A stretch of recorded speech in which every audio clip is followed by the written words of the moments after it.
Hey there, Squirrel Army. How's it going for today?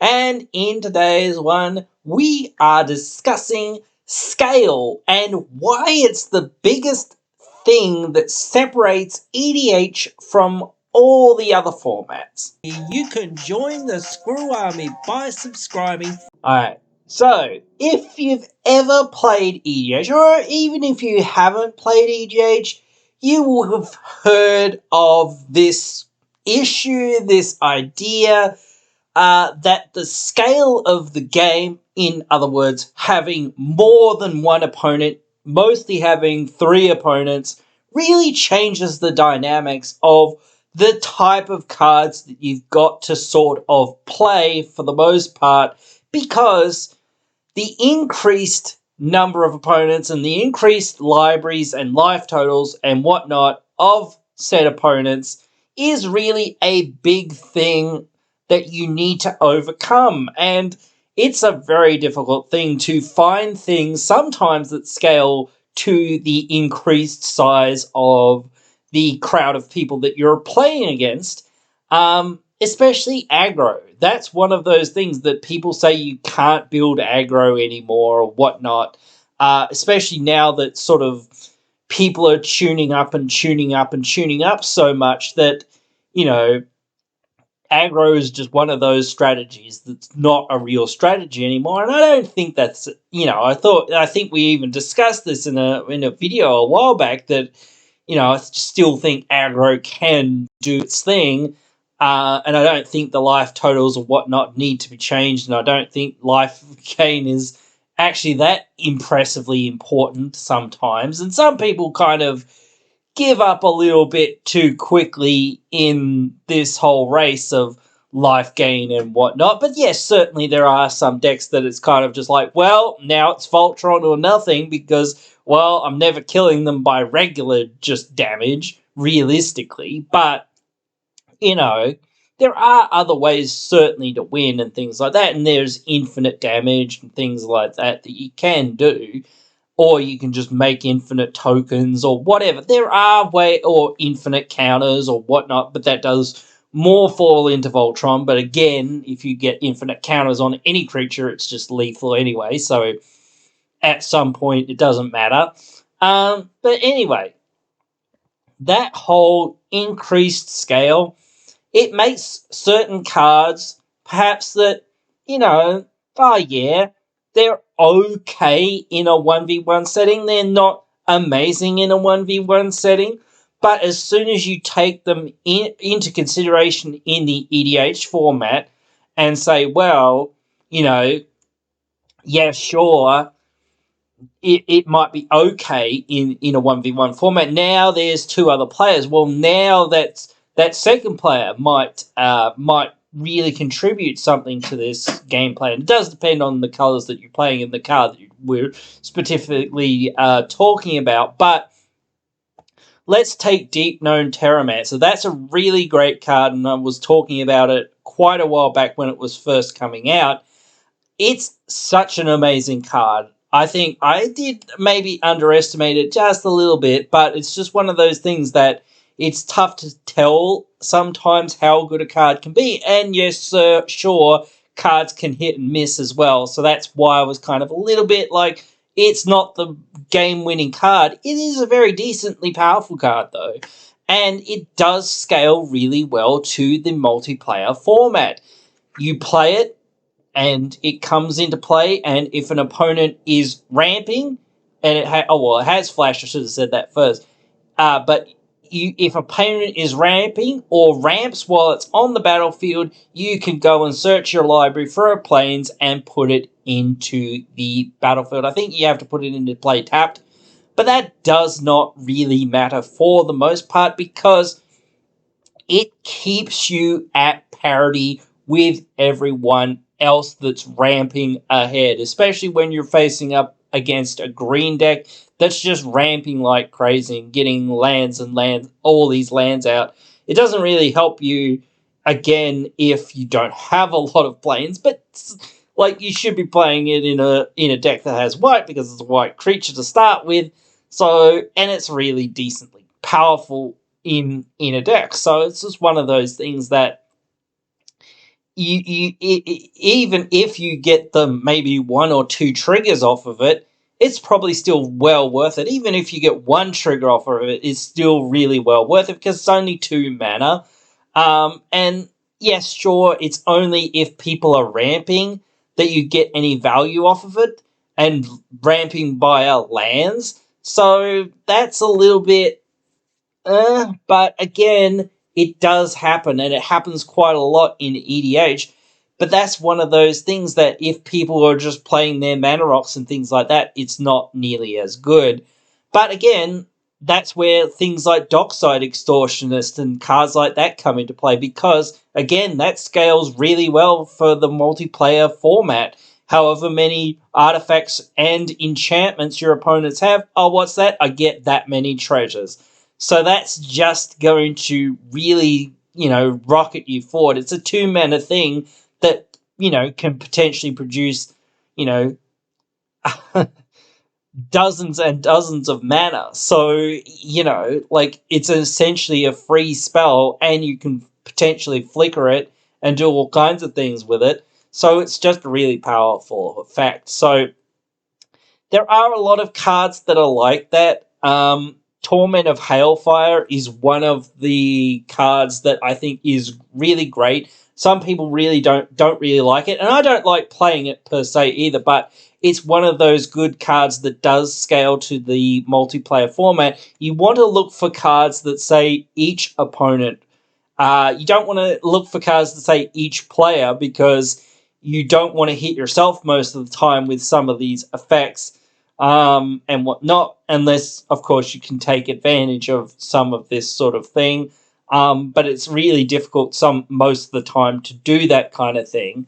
But again, it is certainly worth the time. Not to say that single target or whatnot, that's one of those things. I think we even discussed this in a fairly recent video that, you do need single target removal, even if it feels a little bit bad, because, well, you just need to stop somebody from winning the game, and you need to stop yourself from losing the game, and also, you just need to, be able to, get through whatever your opponent's doing. Okay, I have I'll make it fairly simple here. My opponent has 3 flyers. Let's say that. And I have 1 flyer, but my 1 flyer has menace. So, sure, if I kill, one of his flyers, he still has those 2 flyers. But if I kill his biggest flyer, then then my opponent only has the 2 smallest flyers, and they have to make a bad trade against my 1 flyer for their 2 smallest flyers. Now, maybe that's not going to work out exactly like that every single time or whatnot, but again, if I don't do anything, they're still going to have those 3 flyers. And if I don't attack into them, I'm just sort of a sitting duck defensively wise. Yes, sure, I can kill one of their flyers, so maybe I can block one of the other ones, but one of them's getting through. And me having menace isn't going to help me, unless I have vigilance or something else, to, pressure them. So I need to put the pressure on them to make, my game plan be working or whatever I'm doing. Not, oh, well, it's too bad I don't have anything else or whatnot. Am I just going to sit back and hope for the best? No, I'm going to go, right, well, if I'm going to lose, I'm going to lose. If they're smart enough to go, well, you know what, I'm just going to take this and then crack back at you with my other 2 flyers and see what happens, or even get something else out. If they're smart, that's what they'll do. But if they don't go, oh, you know what, if this isn't going to kill me, why am I worried? Or whatever. I should just sit here and go, okay, cool, that's fine. Just hit me with your flyer then. That's fine. Bye. Okay, cool. Next turn, I'm going to hit you with my 2 flyers. But now they haven't got any blockers, so again, I can easily pressure them. So, it's a back and forth thing. But again, I've got to be mindful. Okay, how much can they hit me for with their two flyers, whatever it is? So you've got to keep those things in check, and whatnot. But still, you can never lose track of the game state in that sense. So that's it. That is an almost important thing that I do want to kind of discuss in a separate video. But again, getting towards scaling for your what your opponents are doing, board wipes are just way better for scaling to the multiplayer aspect of the format. And it's sort of hard to find really good wraths that don't sort of affect you. There are a few, like if you're in a specific sort of style of deck, like if you're in a +1 counters deck, if you're in a tribal deck, there's a few. And there are a few other ones, like Cyclonic Rift is like one of the most like obvious ones. That's a one that really scales well to the multiplayer aspect of the game, and it also gets rid of all non-land permanents, not just creatures or whatever. So that's really powerful, and it's instant speed. So it's just one of those things that tends to be pretty darn good. But anyway, still, it like Vandal Blast, that's actually a really good one in a lot of ways. But I actually don't like Vandal Blast that much, I don't think, because too much of the time, it's like, to me, I always see that, wow, like it's only one or two artifacts that I'm maybe kind of halfway worried about, and the rest is just like mana rocks. Yeah, sure, they're a resource, and some people would say, well, just punish people for having resources or whatever.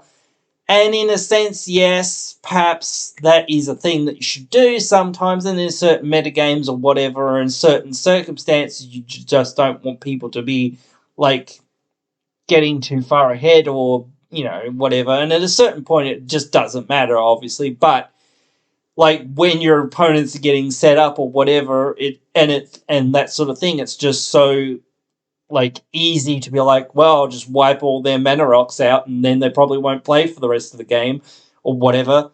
I don't like that, but again, it is definitely scaling to that power of the game.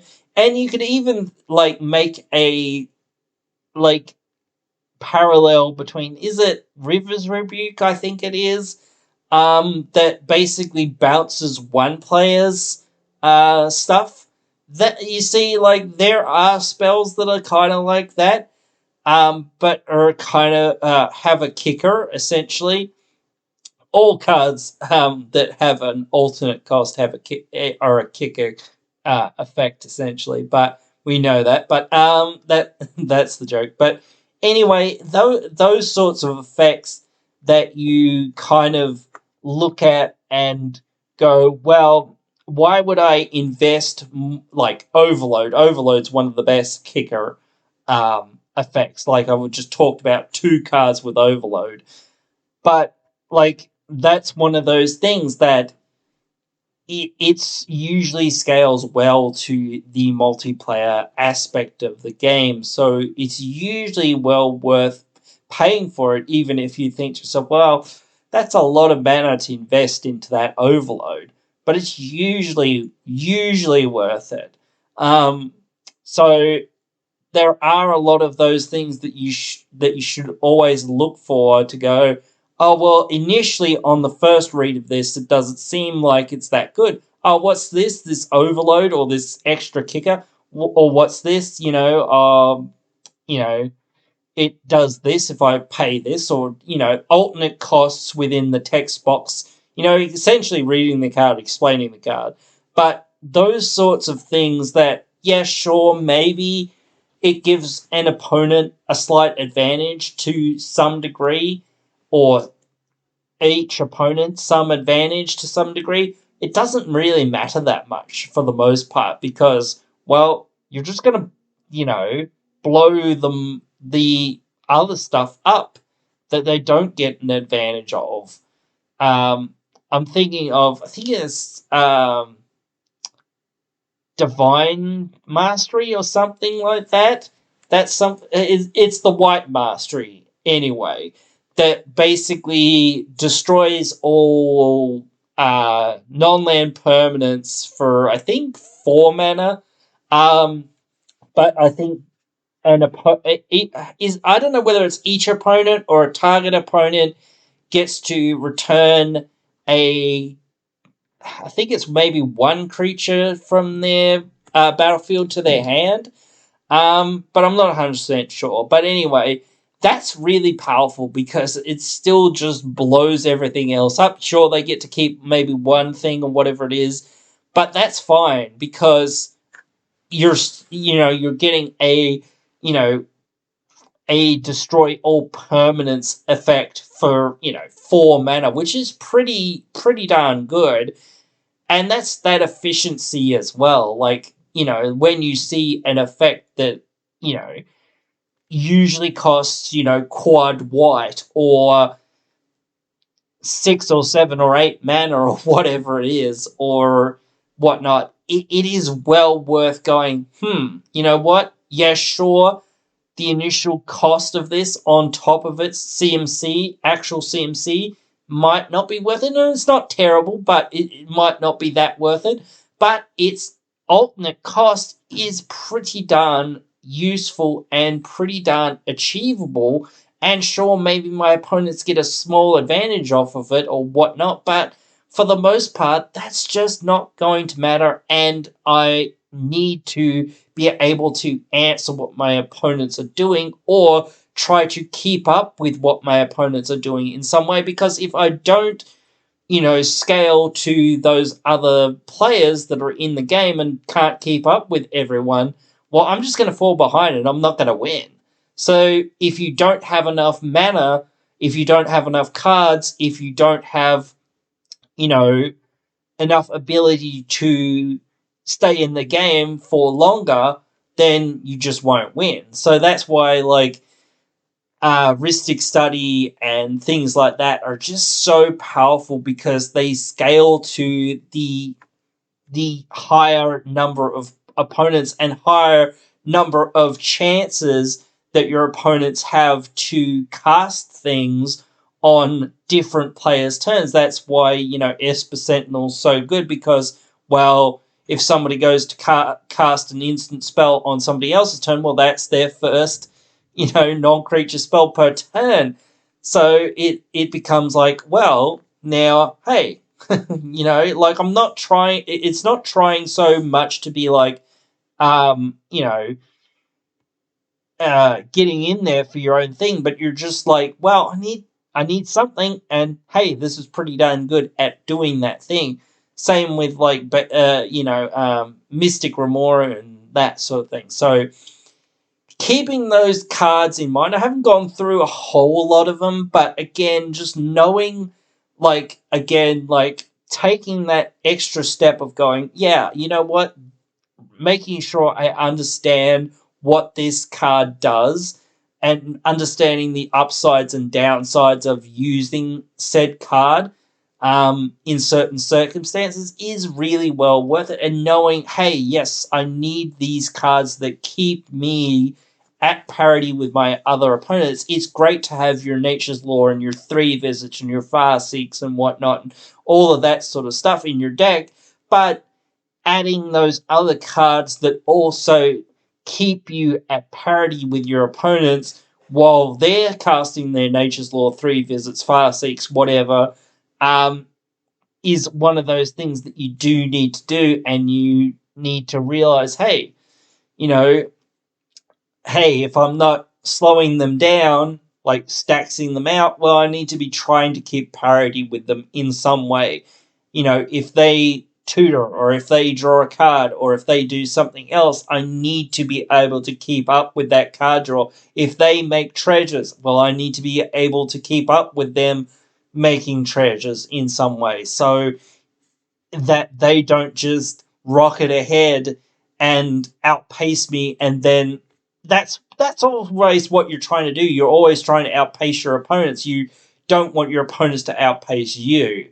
But it's a difficult balance to sort of keep together. So it's one of those things that the scale of the game means that a whole lot of crazy things can happen at any time.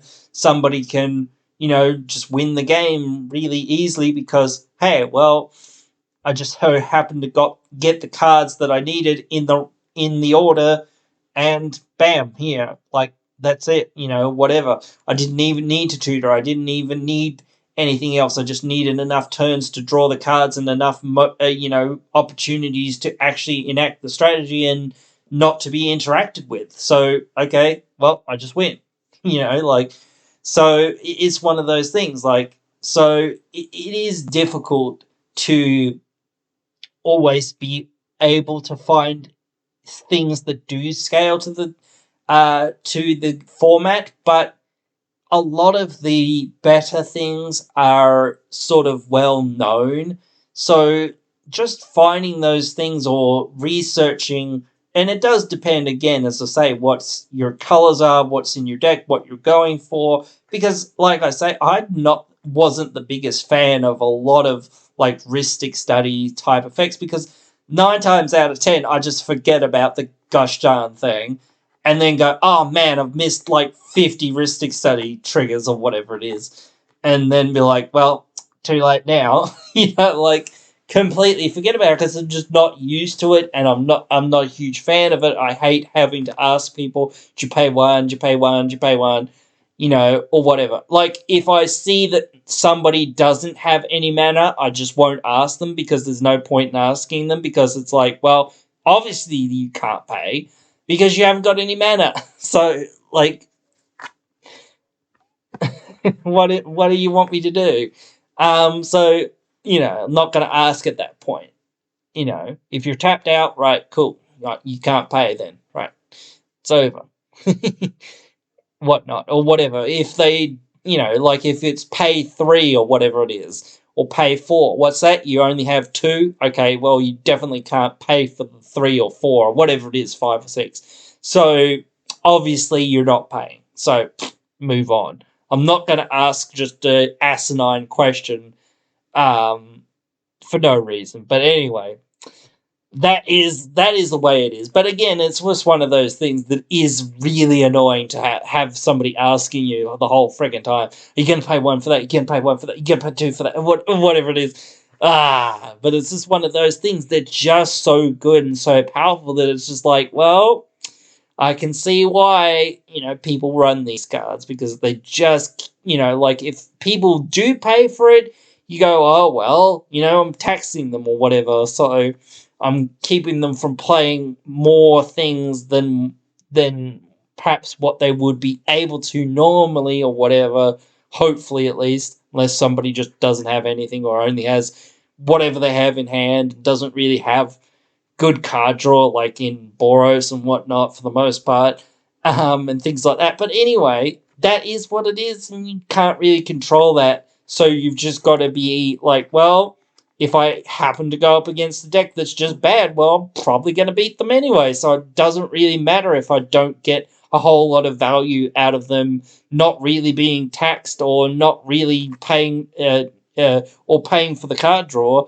So I just have to hope that the extra value that I get off the other two players that are actually playing, colors that actually have, card draw built into them, and whatnot, actually do pay for it. So, or whatnot, so that it still scales to those extra opponents. So that is where you've got to weigh up some of those things that go, well, I might not play against somebody that's playing artifacts because, again, well, there's several reasons just not to play them, like Dockside Extortionist and things like that and whatnot, like all the things that stop artifacts from working or tapping or activating or whatever, or just you have to sacrifice them or whatever, and all of this sort of stuff, and just blows them up or whatever, things like that. So it's just one of those things. If you absolutely have to, then you're like, yep, well,